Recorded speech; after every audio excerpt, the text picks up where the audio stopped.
In Kerala is most suited for that. According to me, it's a cleaner place.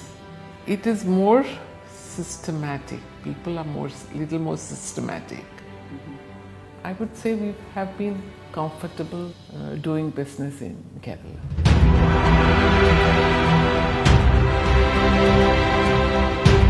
നമ്മുടെ നിത്യജീവിതത്തിൽ ഉപയോഗിക്കുന്ന പല പ്രൊഡക്റ്റിലും വാഹനങ്ങളിലും വീടുകളിലുമെല്ലാം അദൃശ്യ സാന്നിധ്യമായി ഒരു കമ്പോണന്റ് ഉണ്ട്. ലോകത്തെ തന്നെ പല പ്രമുഖ ബ്രാൻഡുകളുടെയും ആത്മാവായി നിൽക്കുന്നത് ആ ഇലക്ട്രോണിക്സ് കമ്പോണന്റുകളാണ്. ആ പ്രൊഡക്റ്റ് നിർമ്മിക്കുന്ന കേരളത്തിലെ ഒരു കമ്പനിയെക്കുറിച്ച് എത്ര പേർക്കറിയാം? എറണാകുളത്തിനടുത്ത് തിരുവാണിയൂർ എന്ന സ്ഥലത്ത് 350 കോടി രൂപ വാർഷിക വിറ്റുവരവുള്ള OEN ഇന്ത്യ എന്ന electronics manufacturing company. Electromechanical കമ്പോണന്റുകളുടെ ലോകത്തെ തന്നെ പ്രമുഖ ബ്രാൻഡുകളിലൊന്നാണ് OEN ഇന്ത്യ. വീട്ടിലോ ഓഫീസിലോ AC ഓണാക്കുമ്പോൾ, ഒരു ലിഫ്റ്റ് കയറുമ്പോൾ, അത് നമുക്ക് പോകേണ്ട ഫ്ലോറിൽ നമ്മളെ കൃത്യമായി എത്തിക്കുമ്പോൾ, കാറിലെയും ബൈക്കിലെയും ഇൻഡിക്കേറ്ററുകൾ വളവ് തിരിഞ്ഞ ശേഷം അവ സ്വയം ഓഫാകുമ്പോൾ, വൈപ്പറിന്റെ പ്രവർത്തനത്തിൽ ഫോണിലേക്ക് സിഗ്നൽ എത്തുന്ന ടവറുകളിൽ, UPSകളിൽ എല്ലാം OEN ഇന്ത്യയുണ്ട്. എന്തിന് ഒരു PSLV വിക്ഷേപിക്കുമ്പോൾ ഗ്രൗണ്ട് സ്റ്റേഷനിലെ കൺട്രോൾ കേന്ദ്രങ്ങളിൽ നൂറുകണക്കിന് OEN റിലേകൾ കിറുകൃത്യതയോടെ പണിയെടുക്കുന്നുണ്ടാകും. കഴിഞ്ഞില്ല, പ്രതിരോധ ഹെലികോപ്റ്ററുകളിൽ, സൈനികരുടെ ടെലികമ്മ്യൂണിക്കേഷൻ സംവിധാനങ്ങളിലെല്ലാം കേരളത്തിലെ ഈ സ്ഥാപനം തന്ത്രപരമായ റോൾ വഹിക്കുന്നു.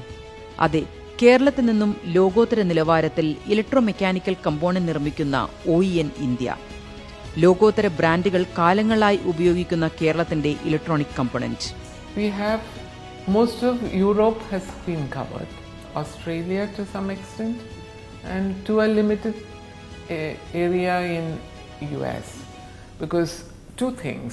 One is basically major part of our current business goes to automotive. തിരുവാണിയൂരിലെ പ്ലാന്റിൽ കോടിക്കണക്കിന് രൂപ വിലയുള്ള ഓട്ടോമേറ്റഡ് മെഷീൻസാണ് OEN ഉപയോഗിക്കുന്നത്. തൊഴിലാളികളിൽ കൂടുതൽ വനിതകളും. അനുദിനം മാറുന്ന ഇലക്ട്രോണിക്സ് രംഗത്ത് ശക്തമായ ഇന്നോവേഷനും R&Dയും OEN ഇന്ത്യക്കുണ്ട്. This plant and that plant put together, okay, in totality we make annually 75 million relays and roughly about 2,000 employees. 1960കളുടെ അവസാനത്തിലാണ് OEN തുടങ്ങുന്നത്. സംരംഭകത്വം അത്ര പോപ്പുലർ അല്ലാത്ത കാലത്ത് തുടങ്ങിയതാണ്. അന്ന് ലോകത്ത് തന്നെ ഇലക്ട്രോണിക് വ്യവസായം ശൈശവ ദിശയിലായിരുന്നെന്നോർക്കണം. എന്നിട്ടും സംസ്ഥാന സർക്കാരിന്റെ പങ്കാളിത്തം ഉറപ്പിക്കാനും പ്രതിരോധ ഏജൻസികളുടെ ഉൾപ്പെടെ ഓർഡറുകൾ നേടിയെടുത്ത് ഒരു പബ്ലിക് ലിമിറ്റഡ് കമ്പനിയെ യാഥാർത്ഥ്യമാക്കാനുമായി എന്നതാണ് OEN എന്ന സംരംഭത്തിന്റെ വിജയം. കേരള സർക്കാരും ഇവിടുത്തെ എക്കോസിസ്റ്റവും നൽകിയ അകമഴിഞ്ഞ പിന്തുണയിലാണ് ഇലക്ട്രോണിക് പ്രൊഡക്റ്റിന്റെ പ്രൊഡക്ഷൻ ഒരു സംരംഭമായി തുടങ്ങാനും മുന്നോട്ട് കൊണ്ടുപോകാനും കഴിഞ്ഞതെന്ന് CMD പമേല അന്ന മാത്യു പറയുന്നു.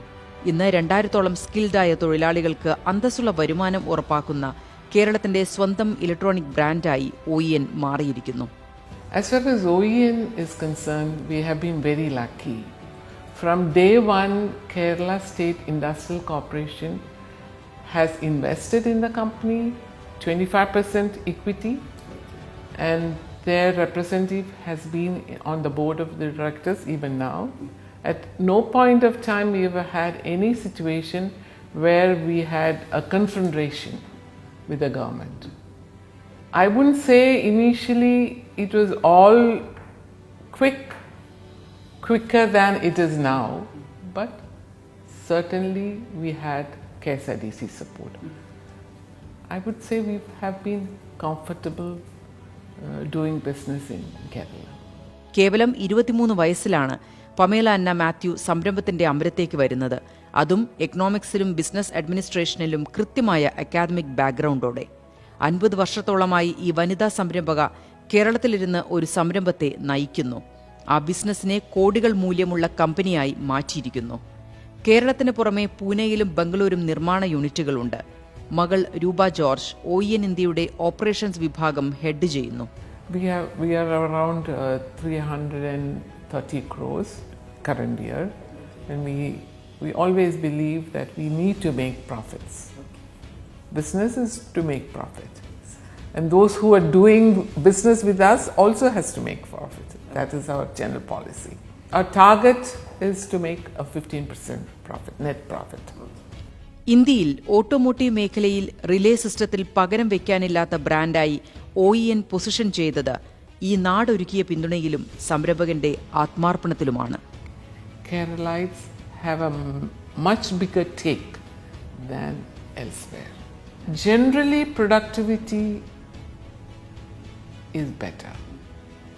Understanding is quicker. Adaptability is quicker. Sustainable development goals index, human development index എന്നിവയിലൊക്കെ കേരളത്തിന് മികച്ച റാങ്കിംഗ് നൽകിയത് നീതി ആയോഗാണ്. ഇന്ത്യയിലെ തന്നെ ഏറ്റവും സ്കിൽഡായ, എംപ്ലോയബിളായ രണ്ടാമത്തെ യുവസമൂഹമാണ് കേരളത്തിൻ്റേത്. ഈ കണക്കുകളുടെ പ്രതിഫലനമാണ് OEN പോലുള്ള സംരംഭങ്ങളുടെ വിജയവും. കേരളത്തിന്റെ ഈ സ്ട്രെങ്ത് മനസ്സിലാക്കിയവർക്ക് ആ സാധ്യത പരമാവധി പ്രയോജനപ്പെടുത്താനും ആയിട്ടുണ്ട്.